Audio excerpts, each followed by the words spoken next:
we kind of pass through this story and say, well, a centurion came up and was talking with Jesus and asking for a favor, and we say, oh, well, isn't that nice?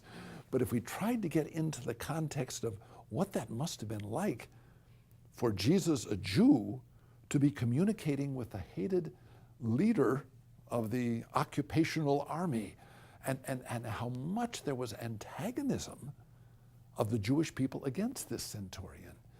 He was untouchable, he was untalkable, and Jesus says, I'll come to your house.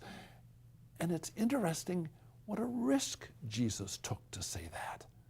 All kinds of people standing around him would have just been infuriated that he seemed to be condoning the terrible things that the Romans were doing as they occupied their land. This was a hated person, and Jesus was willing to come to his house. He risked being ostracized by his people, even, I would imagine, by some of his disciples. Now, the words of the centurion as he heard Jesus say, I'll come to your house, were, oh, Lord, I'm not worthy that you come into my house, but only say the word and my servant will be healed. We say that every time we get ready to receive communion. We pick up these words of this hated person.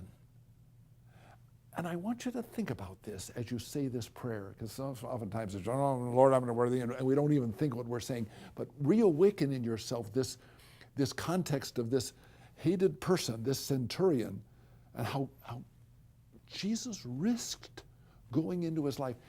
And I want you to make the connection between the risk that Jesus takes to come into our life. Oh, so many times we just think, well, it's time for communion, I'll come up and I'll receive communion, and we almost think it's okay. But see the connection with the risk of Jesus and the centurion, and how much Jesus risks with us.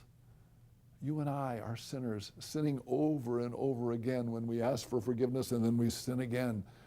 We really aren't good risks, but Jesus loves us.